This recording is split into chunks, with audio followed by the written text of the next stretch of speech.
Taste the Daily. Thoothukudi மாவட்டத்தின் பல்வேறு பகுதிகளில் பெய்த தொடர் மழை காரணமாக குடியிருப்புகளில் மழைநீர் புகுந்ததால் மக்கள் அவதியடைந்தனர். ராஜீவ் நகர், கதிர்வேல் நகர் உள்ளிட்ட பகுதிகளில் கடந்த 2 தினங்களில் பெய்த மழையால் மழைநீர் குளம் போல் தேங்கியது. திறனற்ற ஸ்டாலின் அரசு முன்னெச்சரிக்கை நடவடிக்கை மேற்கொள்ளாத காரணத்தால் மழைநீர் தேங்குவதாக குற்றம் சாட்டிய அப்பகுதி மக்கள் மாவட்ட நிர்வாகம் மழைநீரை உடனடியாக வெளியேற்ற நடவடிக்கை எடுக்குமாறு வலியுறுத்தியுள்ளனர்.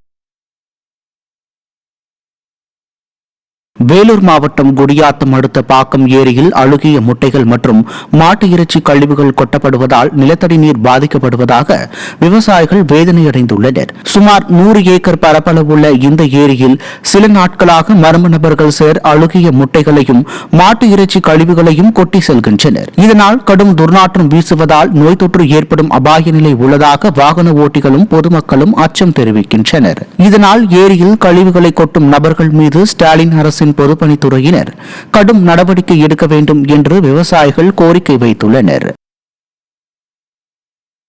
திருச்சி மாவட்டம் கம்பரசம்பேட்டை ஊராட்சியில் சாலையை சீரமைக்காத ஸ்டாலின் அரசின் ஊராட்சி துறையை கண்டித்து கிராம மக்கள் நாற்று நடும் போராட்டம் நடத்தினர்.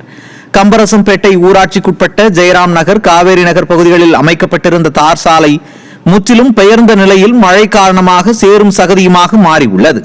இதனால் அவதிக்குள்ளான கிராம மக்கள் சாலையை சீரமைக்க பலமுறை கோரிக்கை வைத்தும் நடவடிக்கை எடுக்காத ஸ்டிக்கர் ஸ்டாலின் அரசின் அதிகாரிகளை கண்டித்து சேரும் சகதியுமாக உள்ள சாலையில் நாற்று நட்டு தங்கள் எதிர்ப்பை தெரிவித்தனர்.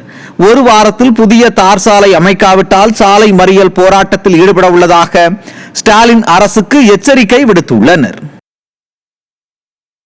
செங்கல்பட்டு அருகே தேசிய நெடுஞ்சாலையில் உள்ள பாலாற்று மேம்பாலம் குண்டும் குழியுமாக இருப்பதால் வாகன ஓட்டிகள் அவதியடைந்து வருகின்றனர். இருங்குன்றப்பள்ளி பகுதியில் உள்ள இந்த பாலத்தில் கம்பிகள் பெயர்ந்துள்ளதால் வாகன ஓட்டிகள் ஆமை வேகத்தில் செல்லும் நிலை ஏற்பட்டுள்ளது. இதனால் சென்னை திருச்சி தேசிய நெடுஞ்சாலையில் நாள்தோறும் கடும் போக்குவரத்து நெரிசல் ஏற்பட்டு வருகிறது. இதை தவிர இரவு நேரங்களில் பாலத்தில் உள்ள பள்ளங்களில் விழுந்து விபத்துக்களும் ஏற்பட்டு வருவதாக கூறும் வாகன ஓட்டிகள் இதுகுறித்து உரிய நடவடிக்கை எடுக்க வேண்டும் என கோரிக்கை விடுத்துள்ளனர். வேலூர் பாகாயத்தில் மாமனார் வீட்டிலேயே தங்கிக் கொண்டு அவரது வீட்டிலேயே திருடிய மருமகன் நண்பருடன் சிக்கினார். ஓய்வு பெற்ற அரசு அதிகாரி சாலமன் மனைவி இறந்துவிட்ட நிலையில் மகள் ராதிகா மற்றும் மருமகன் சாம் ஜபதுரையுடன் வசித்து வருகிறார். இந்நிலையில் சாலமனும் அவரது மகள் ராதிகாவும் சென்னைக்கு சென்று வீட்டுக்கு வந்தபோது வீட்டில் இருந்த 57 சவரன் தங்க நகை திருடு போனது தெரியவந்தது.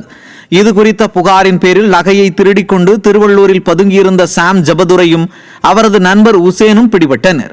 அவர்களிடம் இருந்து மொத்த நகையும் மீட்கப்பட்டன.